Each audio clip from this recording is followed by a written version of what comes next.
요한복음 1장은 태초에 말씀이 계시니라 이 말씀으로 시작이 되었습니다. 그리고 이 말씀은 곧 하나님이시라고 우리에게 일러주었어요.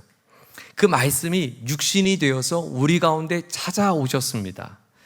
그래서 그 말씀은 살아있는 인격이며 생명이시고 곧 예수님을 말씀한 거죠. 그 말씀을 빛으로 묘사하기도 했습니다. 하나님의 말씀이 내 안에 비춰주면, 그 말씀이신 예수님이 내 안에 임하면 어둠을 물러가게 하는 환하게 비치겠다고 하신 말씀을 표현한 거죠. 그렇습니다. 예수님을 우리 안에 마음으로 모신 사람들은 우리 안에 빛이 임한 것입니다. 빛이 임하면 우리의 낯빛도 밝아질 수 있습니다. 우리의 얼굴이 해같이 빛날 수 있는 거죠. 우리 옆에 분의 얼굴을 바라보시면서 당신의 얼굴이 해같이 빛납니다. 한번 격려하시겠습니다.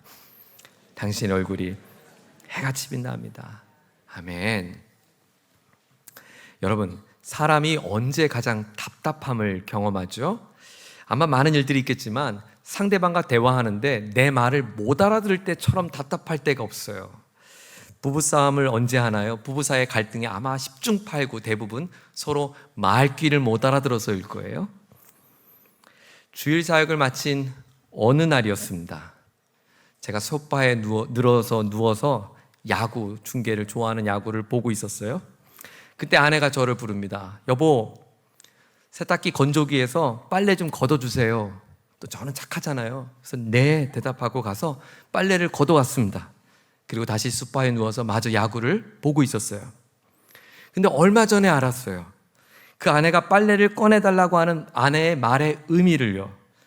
아내는 주말에 교회 사역하면서 집안일을 못했던 걸 주일 저녁에 이제 함께 하느라 열심인데, 글쎄 남편은 누워서 야구만 보고 있으니까 답답해서 집안일하고 있는 아내를 좀 살펴달라고 하는 사인이었어요. 근데 제가 그 사인을 못 알아들은 거죠. 말은 들었는데 뭘 못 들었어요? 마음은 못 들은 겁니다. 그래서 아내들이 답답한 거 아니에요? 물론 남편들은 그냥 처음부터 날 살펴달라고 말하면 되지, 빨래를 꺼내줬는데. 근데 이런 대화가 한두 번이 아니면 반복되면 그때 문제가 돼요. 더 이상 말을 안 하게 됩니다. 왜요? 말해봐야 알아듣지 못하게 뻔하니까요. 말해봐야 내 마음만 상하게 되니까요. 조금만 상대방의 말의 의미를 이해하려고 애를 쓰면 서로 웃음꽃 피고 서로 기쁨이 샘솟는데 우리가 그 지혜를 발휘를 못할 때가 있습니다. 그래서요, 말귀를 알아듣는 게 진짜 중요합니다. 여러분을 축복합니다. 말귀를 잘 알아듣기를 축원합니다. 특별히 부부간의 말도 있지만 하나님의 말씀이 여러분에게 들려지기를 축원합니다. 하나님의 말씀을 읽을 때 이해가 되어지고 또 설교 말씀을 들을 때 아하, 이렇게 들려지는 건 은혜입니다. 여러분, 말씀 전하는 목회자를 위해서도 기도 많이 해주십시오. 설교자가 목회자가 언제 가장 비참한가? 하나님의 말씀이 들려지지 않을 때입니다. 그럴 때만큼 가장 비참할 때가 없어요. 하나님, 우리 성서대학교의 모든 교우들과 우리 목회자들이 하나님의 말씀으로 충만하게 하여 주옵소서. 아멘입니다. 오늘 본문은 예수님께서 사람들과 대화를 나누는 장면이에요. 이 8장의 대화의 이야기가 문맥을 이해하거나 배경을 이해하지 않으면 어렵게 느껴져요. 그리고 대화의 그 대화 사이에 많은 이야기들이 묻혀 있어서 그 이야기를 설명하지 않으면 이 말씀이 좀 어렵게 느껴집니다. 그래서 오늘과 다음 주를 이 본문으로 가지고 여러분과 함께 말씀을 묵상하려고 합니다. 예수님은 누구랑 대화했는가? 31절에 보면 힌트가 나오는데요. 예수께서 자기를 믿은 유대인들에게, 누구라고요? 예수님을 믿는 사람들이었어요. 예수님을 따르는 무리들과 한 대화였어요. 그런데 그들과 하는 대화가 좀 내용이 이상합니다. 31절을 다시 한번 읽어보겠습니다. 시작. 그러므로 예수께서 자기를 믿은 유대인들에게 이르시되 너희가 내 말에 거하면 참으로 내 제자가 되고, 내 말이 너희에 거하면 그랬어요. 그럼 지금 그들의 마음에 하나님 예수님의 말씀이 거했다는 거예요? 안 거했다는 거예요? 안 거했다는 거예요. 쉽게 풀면 아직 너희들이 내 말귀를 못 알아듣는 것 같아, 이런 뜻이었어요. 그런데 그 다음이 더 중요해요. 말귀를 못 알아들으면 어떻게 되냐면 참 제자가 안 돼, 이런 뜻이었어요. 이들은 누구라고요? 예수님을 따르려고 나선 사람들이에요. 초막절 절기에는 여러 부류의 사람들이 등장합니다. 예수를 죽이자, 이런 사람도 있었고, 아니야, 예수는 선지자인 것 같아, 아니야, 예수는 우리가 기다렸던 메시아라니까. 네, 그들은 예수님을 믿은 사람들이었어요. 예수님을 믿고 싶어서 여기까지 왔어요. 그래서 예수님을 믿고 따르려고 하는 그들에게 예수님이 하신 말씀이, 근데 말이야, 너희들은 아직 내 말귀를 못 알아듣는 것 같아. 그래서 나는 너희들이 내 제자가 될 수 없다고 생각해, 이런 이야기예요. 제가 이 31절 앞에서 지난 한 주간 동안 정말 오랜 시간을 묵상했어요. 설교를 쓰고 다시 처음부터 쓰고, 제가 3번을 설교를 썼는데요, 이 구절 때문이에요. 왜냐하면 이 구절이 마치 저에게 하신 말씀 같았어요. 야, 반 목사, 네가 나를 믿는다고는 하는 것 같은데, 그래서 사람들에게 예수를 믿자고 설교는 하는 것 같은데, 내가 한번 다시 물어보고 싶어. 넌 나의 참 제자가 맞아? 저는 이 구절이 저에게만 하신 말씀이 아니라 우리 교회에게 하신 말씀 같아서 두려웠어요. 여기 나를 따르려고 많은 무리들이 모여 있는데 얼마나 정성입니까? 주일날 예배를 빠뜨리지 않기 위해 예쁜 옷을 단정하게 입고 이 예배당에 오신 여러분은 정말 예수님을 사랑하기 위해 오신 분이라고 저는 의심하지 않아요. 그런데 말이야, 여기 있는 사람들이 다 나를 믿는다고 왔는데 내 말귀를 못 알아듣는 것 같아. 그래서 나는 이들이 내 진짜 제자가 되는지 궁금해. 문제는 그 말귀를 못 알아듣는 믿음의 무리들은 무리는 되지만 예수님의 제자는 될 수 없다고 예수님이 말씀하셨어요. 너희가 나를 믿는다고 하는데 내 말을 아직 못 알아듣는 것 같아. 그러면서 빗대어 말씀하신 게, 너희 삶을 봐봐. 제자의 삶인지, 참 제자의 삶을 살고 있는지 봐봐. 그러면서 이런 생각이 들었어요. 자칫 우리 교회가, 우리의 신앙생활이 영어 학원을 다니는 학원생 같을 수 있겠구나, 이런 생각이 들었어요. 올해는 영어를 꼭 정복해야지 굳게 다짐한 한 사람이 영어 학원을 찾았습니다. 그리고 좋은 학원을 끊으려고 애를 써서 그 학원을 등록합니다. 그 학원은 유명한 학원답게 영어 강사는 유창한 실력으로 문법부터 발음까지 잘 가르쳐 줍니다. 이 학원을 끊었던 여러 가지 이유 중 하나는 강의도 좋았지만 교통편도 좋았고 강의실도 널찍하니 하나도 불편함이 없었습니다. 물론 수강생으로서 학원의 규칙을 잘 따릅니다. 때로 학원에서 봉사일이 있으면 마다하지 않고 봉사도 했습니다. 이 영어 학원이 사람들에게 입소문이라도 나면 마치 내가 일이 잘 된 것처럼 뿌듯하기까지 했어요. 그렇게 학원을 다닌 지 수년이 지났습니다. 그런데 어느 날 찾길 건너 한 카페를 갔는데 한 낯선 외국인이 내게 말을 걸어오는 겁니다. 그러자 수년간 열심히 영어 학원을 다녔던 그가 그만 카페를 도망치고 말았습니다. 제가 지어낸 말이에요. 너무 비약한 걸까요? 영어 실력은 무엇으로 증명할 수 있죠? 학원 다닌 연수입니까? 아니면 얼마나 열심히 공부했는지 공부의 양일까요? 시험 점수일까요? 아니죠.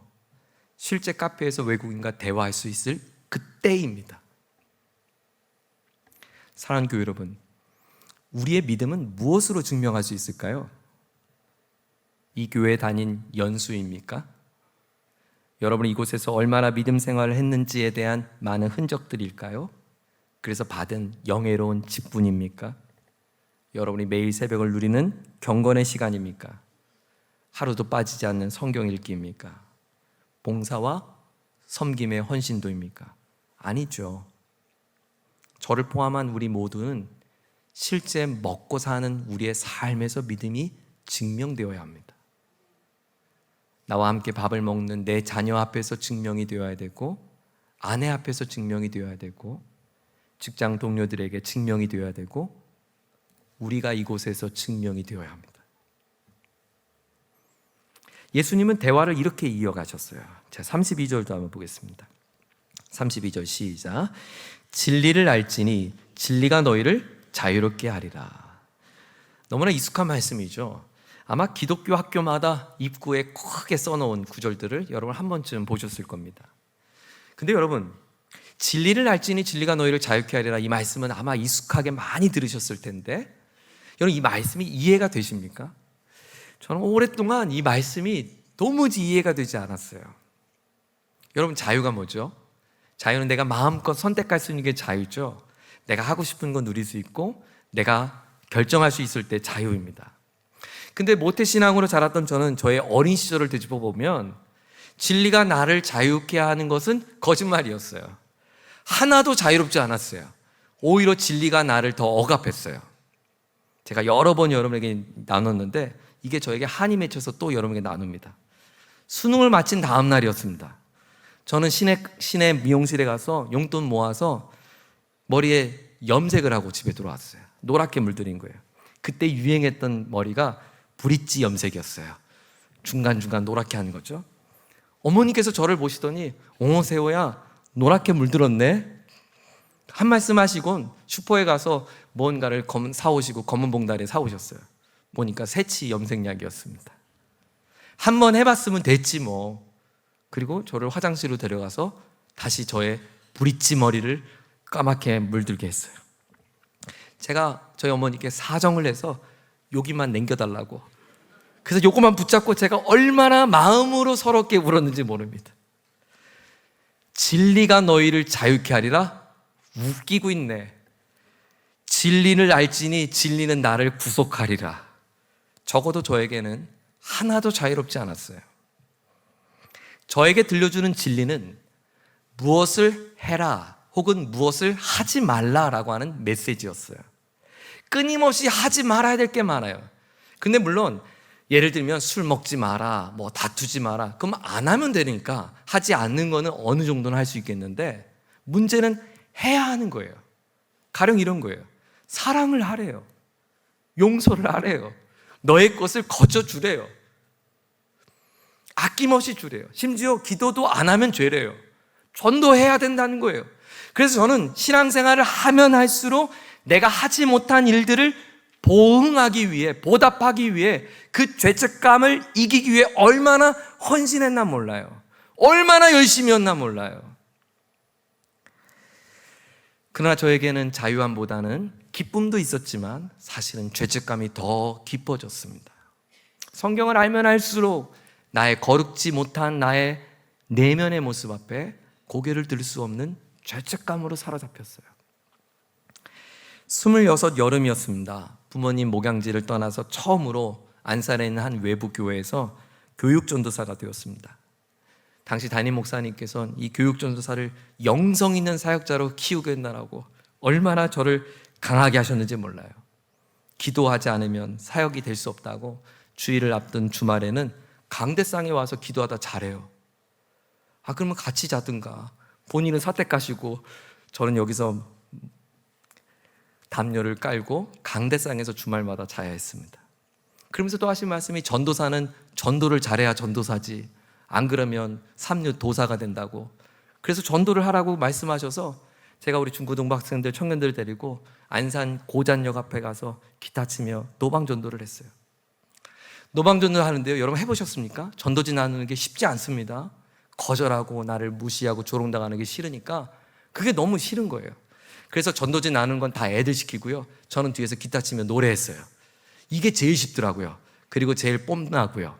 그래서 저는 노래하고 애들 보고 시키고 열심히 노래를 했습니다.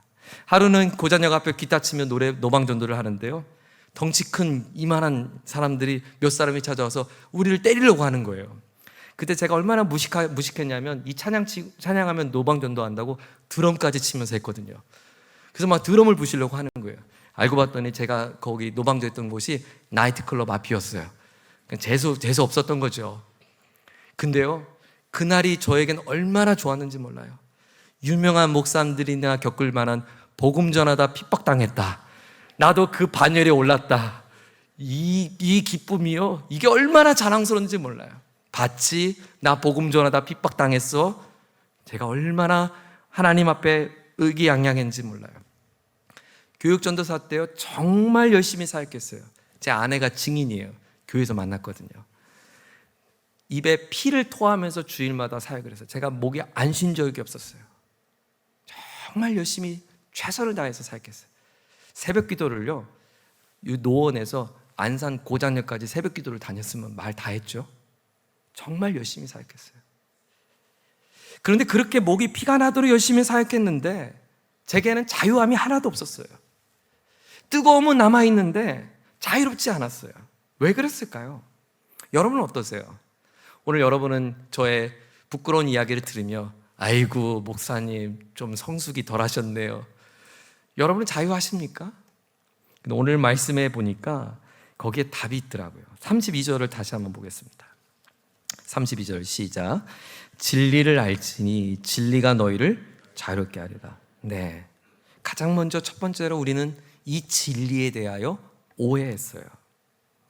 예수님은 진리가 너희를 자유롭게 한다.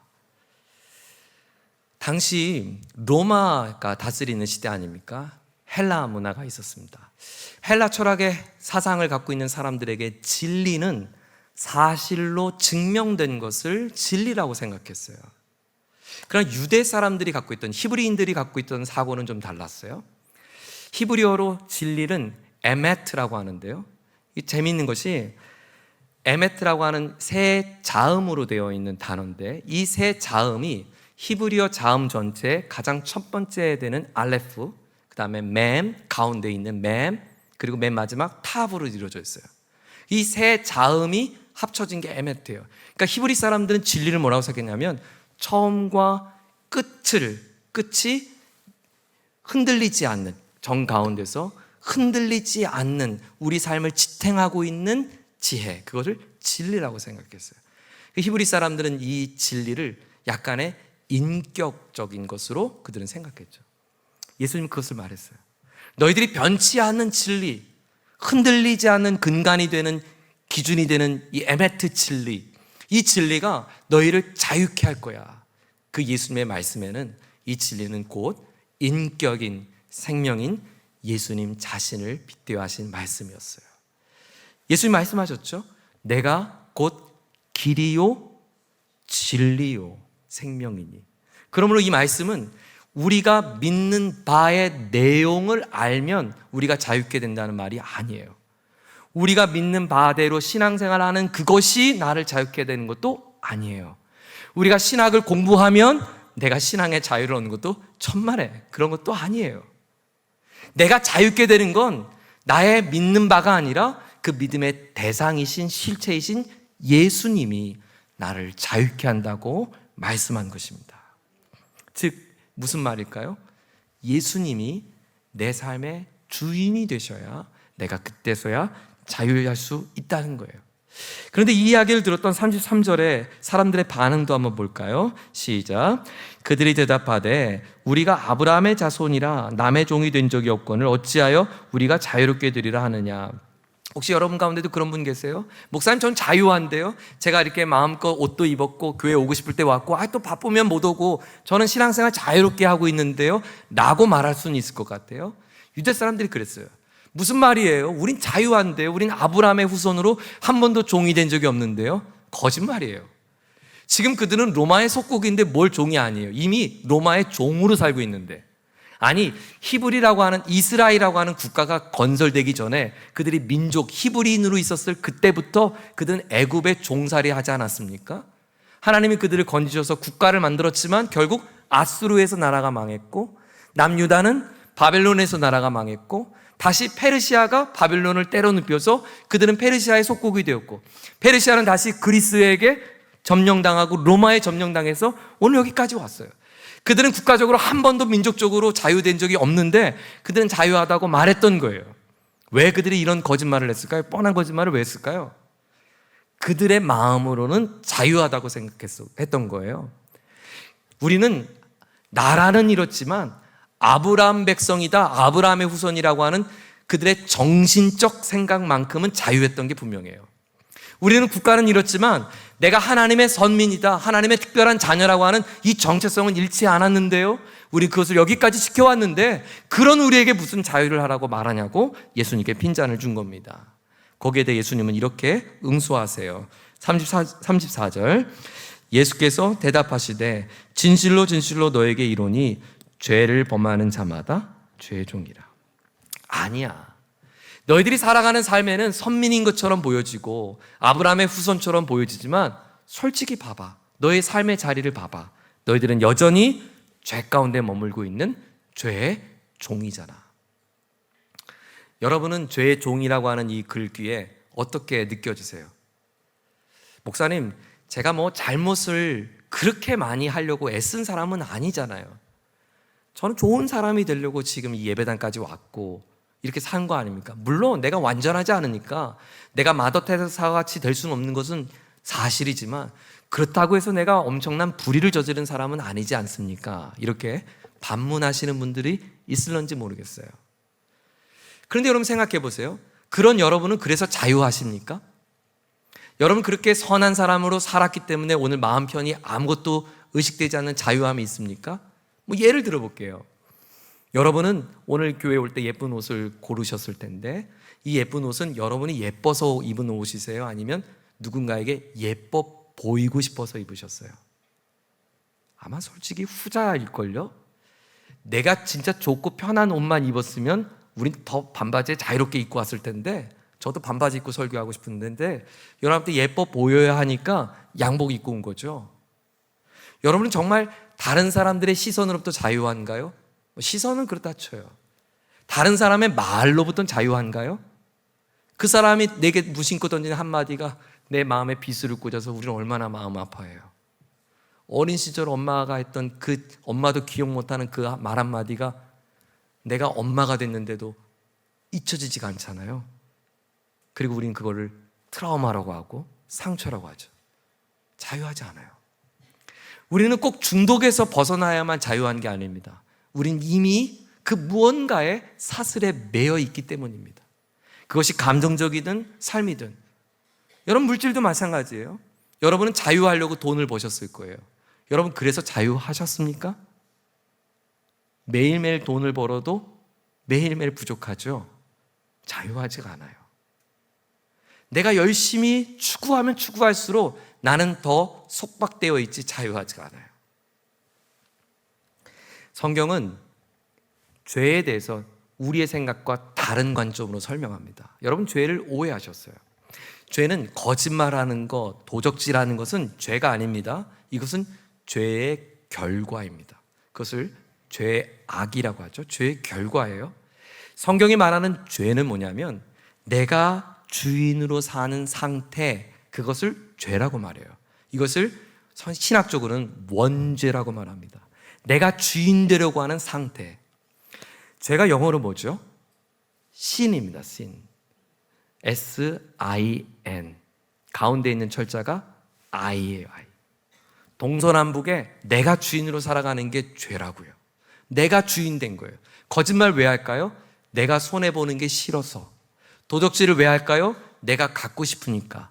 간음을 왜 합니까? 내가 누리고 싶으니까. 다 내 중심이 된 행동의 결과가 죄의 열매들이 나타나는 겁니다. 결국 죄의 시작은 내가 주인 되는 겁니다. 예수님이 오늘 우리에게 이 자유를 주고 싶어 합니다. 여러분 내가 주인이 되려면 될수록 나는 자유한 게 아니라 속박된다니까요. 내 맘대로 살아보십시오. 그 결과가 어떤가? 내 맘대로 술을 드셔보십시오. 나중에 술이 내 주인이 되지. 내 맘대로 살아보십시오. 내가 주인 된 것처럼 느껴지지만 결국 나는 종의 끝자락에서 있는 나를 발견하게 됩니다. 예수님은 거기로부터 자유케 된다는 거예요. 그래서 이 진리를 너희들이 알아야 돼. 그 진리가 너희를 자유케 할 거야. 이 진리가 무엇입니까? 예수님이에요. 너의 삶의 중심이 내가 아니라 예수님이 될 때야 내가 진정한 자유를 누릴 수 있다고 주님은 말씀한 것이에요. 여러분 오늘 이 대화의 맥락은 불신자들이 아님을 잊지 마십시오. 우리들입니다. 믿음의 사람들인 우리에게 하신 말씀이에요. 이들은 지금 초막절 절기에 있다는 걸 몇 주 동안 여러분 들으셨죠. 아직 명절이 안 끝났어요. 여러분, 그들이 이 초막절을 지키려고 얼마나 애를 썼을까요? 초막절의 명절을 누구보다도 열심히 지켰던 이들은 예수님을 향하여 진실하게 믿음을 따랐던 사람들이에요. 문제는 그들의 동기입니다. 동기가 뭐였는가? 나를 위한 거였다는 거예요. 자, 44절 한번 보겠습니다. 그 말씀을 이렇게 설명하세요. 44절, 43절부터 읽어볼까요? 시작. 어찌하여 내 말을 깨닫지 못하느냐? 말귀를 못 알아듣는 거죠. 이는 내 말을 들을 줄 알지 못함이로다. 너희는 너희 아비 마귀에서 났으니 너희 아비의 욕심대로 너희도 행하고자 하느니라. 그는 처음부터 살인한 자요 진리가 그 속에 없으므로 진리에 서지 못하고 거짓을 말할 때마다 제 것으로 말하나니 이는 그가 거짓말쟁이요 거짓의 아비가 되었습니다. 우리가 왜 욕심을 부리며 사는가? 우리가 왜 거짓을 행하는가? 우리가 왜 자꾸 도둑질하고 사는가? 우리가 왜 간음하는가? 왜냐하면 우리가 왜 분노하고 사는가? 미움을 그치지 못하는가?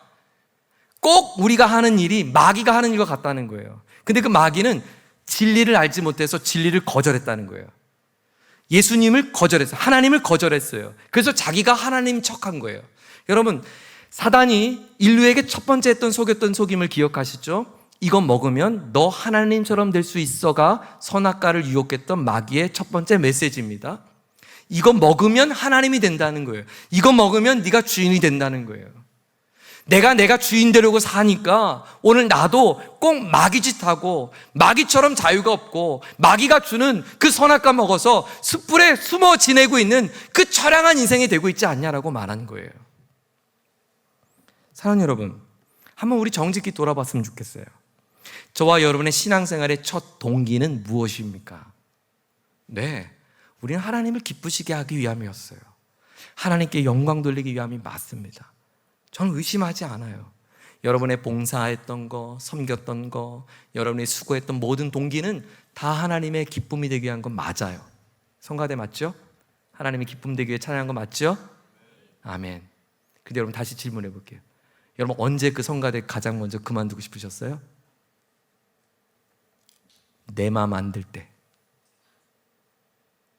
내 생각과 다를 때, 내 뜻이 이루어지지 않을 때, 내가 하고 싶은 대로 되지 않을 때, 사람들이 내 말귀를 못 알아들을 때,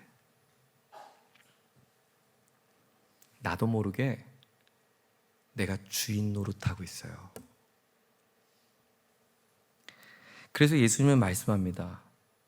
진리가 너희를 자유케 하는 거야. 너의 신앙의 경험과 경륜과 너의 신앙의 어떤 연륜이 너를 지키는 게 아니라 진리가 너희를 자유케 하는 거야. 주인이 바뀌어야 한다는 것입니다. 저는 이 말씀 앞에 참 많이 회개했어요. 우리 교회 주인은 예수님이라고 입술로는 많이 고백했지만 정말인가? 라고 하는 주님의 물음 앞에 제가 많이 회개를 했어요. 자유는 내가 하고 싶은 것을 선택하는 게 자유가 아니고 내가 하고 싶은 대로 할 수 있는 게 자유가 아닙니다. 피아노를 처음 배운 어린이에게 너 자유롭게 한번 연주해봐. 그럼 이 친구는 피아노 앞에서 아마 뚱땅거리면서 자신이 막 피아노를 칠걸요? 그런데 우리 피아니스트에게 제가 우리 교우들을 위해서 자유롭게 1시간 동안 연주해 주십시오 하면 피아니스트는 음악의 규칙과 음악이 주는 질서 안에서 그는 자신의 음악의 자유함을 연주할 것입니다. 자유는 무분별한 방종이 아니라 하나님이 주신 질서 안에 나를 굴복하고 순종하는 것, 그것이 표출되는 것이 자유입니다. 우리의 주인 되신 하나님의 기쁨 되기 위하여 그 기쁨을 마음껏 꿈꾸는 것이 자유입니다. 여러분, 하나님이 우리에게 주신 규칙들이 무엇입니까? 말씀이겠죠. 이 말씀이 얼마나 내용이 많은지 우리가 이것을 공부하는데도 오랜 시간이 걸리죠. 이 말씀을 다 지켜 행하는 게 너무 어렵잖아요. 이 규칙 안에서 우리가 자유롭게 생각해야 되는데, 근데 예수님께서 그런 우리에게 쉽게 이 말씀을 정리해 줬어요. 한 율법사가 예수님께 나와서 질문합니다. 예수여, 이 율법의 가장 핵심되는 메시지가 뭡니까? 그때 예수님께서 이렇게 요약하셨죠. 첫째는 하나님을 사랑한 것과, 그리고 두 번째는 이웃을 사랑하는 것. 그러므로 자유는 무엇일까요? 하나님이 주신 규칙인 하나님을 사랑하는 것과 하나님의 규칙인 이웃을 사랑한 그 질서 안에서 하나님을 기쁘시게 하기 위해 마음껏 꿈꾸며 신앙생활하는 것, 그것이 자유입니다. 제가 이 말씀을 준비하면서 갈라디아서 5장 13절의 말씀을 묵상하면서 아멘 했습니다. 한번 들어보세요. 형제들아, 너희가 자유를 위하여 부르심을 입었으나 그 자유로 육체의 기회를 삼지 말고 오직 사랑으로서 서로 종노릇하라. 아멘. 아멘. 진짜 자유는 사랑의 종이 되는 것입니다. 이 말씀을 준비하면서 우리 교육자들과 한 2주 동안 워크숍을 가졌습니다. 하나님이 주신 이 메시지의 자유가 이 사랑 안에서 우리가 할 수 있는 기쁨인데 우리 교회가 할 수 있는 일들이 무엇이 있을까 함께 마음을 나누다가 우리 교육자들이 주어진 아이디어예요. 이걸 여러분에게 좀 같이 나누고 어떻게 실행할지는 여러분과 같이 한번 만들어 보고자 합니다. 우리 교회가 오랫동안 해왔던 사역 중에 반찬 섬김의 사역이 있었어요. 그것이 코로나 이후에서 좀 멈췄는데요. 여러분, 우리 교회 옆에 계신 교우가 아마 예배하고 있는데 옆에 교우의 이름을 다 아세요? 그분의 형편을 다 아십니까? 잘 모르죠. 이제 점점 수가 많아져서 우리가 다 알기는 어려웁니다. 그런데 우리 교우 가운데는 자신을 오픈하기가 좀 어려운 분들이 많이 계세요. 경제적인 어려움일 수 있고 취약계층일 수 있고 또 장애를 갖고 있거나 아니면 삶의 등등의 이야기들로 다 오픈할 수 없는 분들이 계세요. 그런데 그분들 가운데는 돌봄이 필요한 분들이 분명히 계십니다. 여러분, 만약에 우리 옆에 계신 교우 중에 함께 예배하는 교우가 있는데 그 교우가 어느 날 보이지 않아서 연락해 보니 그 교우가 이미 세상을 떠났다고 하는 소식을 듣는다면 여러분 마음이 어떠시겠어요? 너무 안타깝죠. 그 일이 우리 교회에 일어났어요. 그 교우는 자신을 많이 오픈하지 않아서 정보가 많이 없었습니다. 몇 주 보이지 않아서 걱정돼서 우리 교회가 전화를 했는데 이미 그분은 소천한 상태였습니다.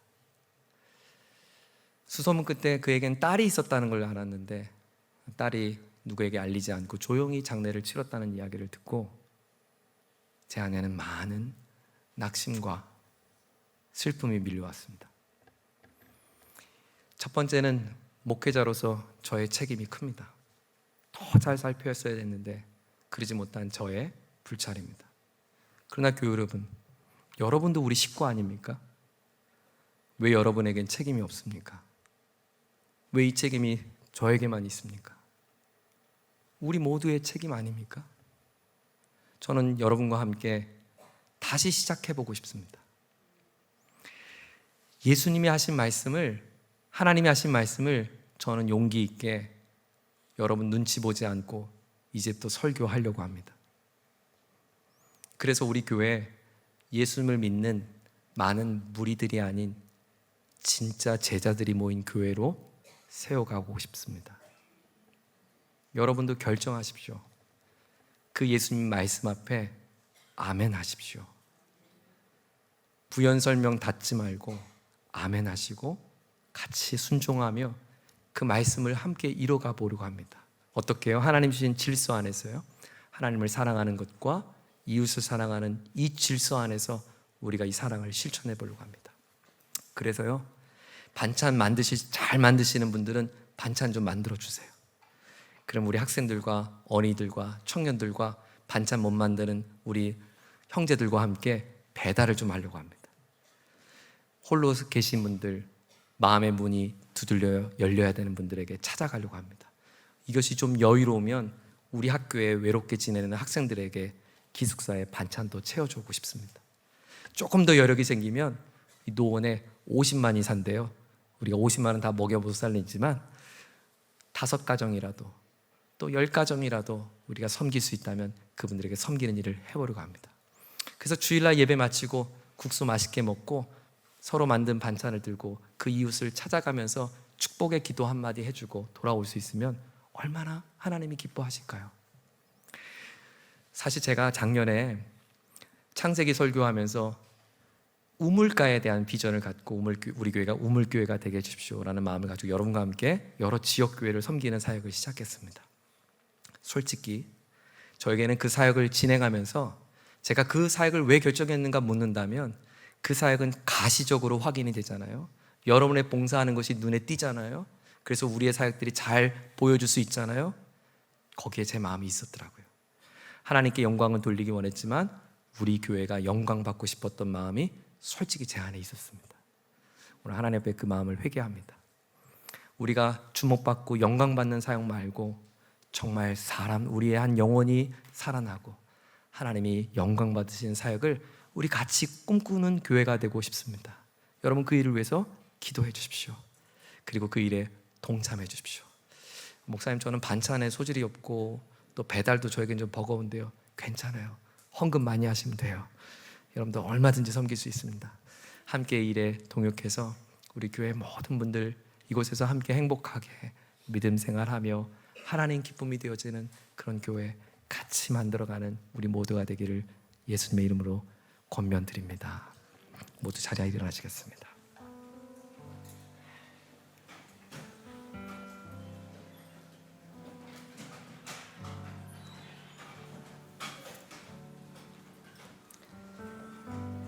저는 이 자리에 계신 우리 모두가 하나님의 주인 되심을 거부한다고 생각하지 않아요. 우리는 주님이 나의 주인인 것을 다 믿고 고백하는 사람 맞아요. 그런데 틈이 나면요, 그 틈을 비집고 마귀가 네가 주인 노릇하라고 우리를 얼마나 속이는지 몰라요. 그리고 그 틈이요, 우리에게 기쁨을 잃고 자유함을 잃어버리게 해요.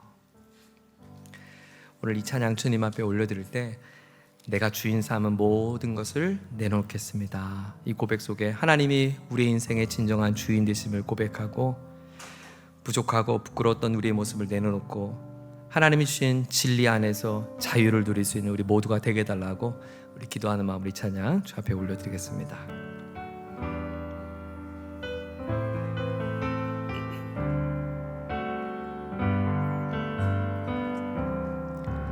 내가 주인 삼은 모든 것 내려놓고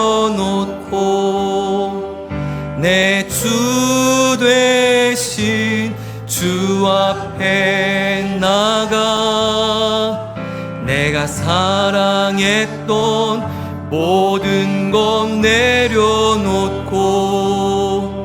주님만 사랑해. 내가 주인 삼은 모든 것, 내가 주인 삼은 모든 것 내려놓고 내 주 되신 주 앞에 나가 내가 사랑했던 모든 것 내려놓고 주님만 사랑해. 주님의 그 사랑, 주 사랑 거친 풍랑에도 기쁜 바다처럼 나를 잠잠. 주님의 사랑, 주 사랑 내 영혼의 반석 그 사랑 위에서 오직 주님의 사랑입니다. 주 사랑, 주 사랑 거친 풍랑에도 깊은 바다처럼 나를 잠잠케 해. 주 사랑 내 영혼의 반석 그 사랑 위에 서리. 우리 같이 한번 결단하며 기도할 때, 하나님, 나의 인생의 진정한 주인이 예수님이심을 믿습니다. 예수님이 무엇을 기뻐하실까? 우리 삼위 하나님께서 기뻐하실 그 일들은 마음껏 자유롭게 꿈을 꾸며 하나님 신 질서 안에서 자유의 연주가 우리 인생 가운데 흘러나게 하여 주시옵소서. 우리 교회가 이 자유로운 아름다운 사랑의 연주를 잘하는 교회가 되게 하여 주시옵소서. 우리 함께 합심하여 기도하겠습니다. 기도합니다. 사랑의 하나님, 감사합니다. 우리의 진정한 진리가 되신 예수님을 찬양합니다. 주님이 나의 주인이 아닌 내가 주인이 되려 하며 마음껏 내가 하고 싶은 연주를 했던 나의 어리석었던 모습을 회개합니다. 하나님, 아름다운 사랑의 원리와 규칙 안에서 질서 있는 아름다운 연주가 우리 가운데 일어나되 하나님, 영혼을 살리며 민족을 치유하며 하나님 영혼을 회복시킬 수 있는 아름다운 연주가 이 교회를 통하여 시작되게 하여 주시옵소서. 하나님, 주께서 저를 불쌍히 여겨주셔서 하나님 교우들과 함께 이 진리를 놓치지 않는 파수꾼의 사명을 감당하게 도와주시고 복음의 진리, 생명의 주인 진리, 하나님의 은혜의 진리를 마음껏 선포하며 누리며 나눌 수 있도록 인도하여 주시옵소서. 사랑의 서로의 종노릇하는 기쁨을 누리는 교회가 되게 하여 주시옵소서. 우리 안에 이 사랑이 넘치게 하여 주시옵소서. 사랑의 아름다운 적들이 시작되게 하여 주시옵소서. 우리의 인생의 진정한 주인이신 예수님을 찬양합니다. 예수님은 나 개인의 주인뿐만 아니라 이 민족의 참된 왕이시며 주인이 되심을 믿습니다. 하나님, 이제 이 민족의 중요한 선택의 기로에 있는 대선의 선거일을 앞두고 있습니다. 하나님, 간절히 기도합니다. 하나님의 뜻을 이루어 주시옵소서. 하나님, 특별히 자신을 희생하며 사랑의 마음으로 이 땅을 품고 땀을 흘릴 수 있는 하나님의 지혜로운 지도자를 세워 주시옵소서. 그의 곁에는 좋은 사람들을 보내어 주셔서 함께 선한 마음을 도모할 수 있는 은혜를 베풀어 주시옵소서. 뿐만 아니라 어그러진 일들을 도모하는 악인들에게는 하나님께서 멸하여 주시고 그 악이 멈추게 하여 주시옵소서. 거짓이 더 이상 틈 못하도록 지켜주시고 하나님, 광야에서 만나를 먹이시고 홍해를 가르셨던 주님의 그 놀라운 은혜가 하나님, 우리 교회 가운데, 이 민족 가운데 다시금 경험될 수 있도록 은혜 베풀어 주시옵소서. 새로운 약속의 땅 가나안 땅에 나가여 전진해 나갈 수 있는 이 민족이 되게 하여 주시옵소서. 무엇보다도 선거날을 위하여 묵묵히 수고하고 계신 많은 분들이 있습니다. 우리 교회에도 투표소에서 헌신하는 교우가 있습니다. 그들의 지혜와 그들의 수고가 헛되지 않도록 하나님 보호해 주시고 맡은 바 사명을 잘 감당하여서 공정한 선거가 잘 진행될 수 있도록 도와주시옵소서. 하나님 아버지, 사랑하는 교우들의 삶의 젤에 눈물의 이야기가 많습니다. 오늘도 하나님이 해결해 주지 아니하시면 풀 수 없는 인생의 홍해를 만난 교우들이 있습니다. 주님, 그들의 삶을 다스려 주셔서 인생의 홍해가 갈라지게 하여 주시옵소서. 주님의 콧김만 있어도 우리의 인생의 모든 문제는 바람처럼 사라지게 될 줄 믿습니다. 하나님의 생기를 불어 주시옵소서. 하나님의 거룩한 영을 저들의 삶의 자리에 충만케 하여 주시옵소서. 성령으로 충만하게 하여 주시옵소서. 하나님, 주께서 주신 복음의 자유, 예수 안에서 누리는 자유, 큰 기쁨의 자유가 차고 넘치며 누리며 나누며 증거하는 자유의 백성들이 되게 하여 주시옵소서. 주 예수 그리스도의 크신 은혜와 하나님 아버지의 지극하신 사랑과 성령 하나님의 내주 교통하신 은혜가 나를 자유케 하신 예수 그리스도와 함께 이 한 주간 믿음으로 살아가기를 다짐하는 우리 모두에게 이제로부터 영원까지 함께하여 주옵시기를 존귀하신 예수님의 이름으로 간절히 축원하옵나이다. 아멘.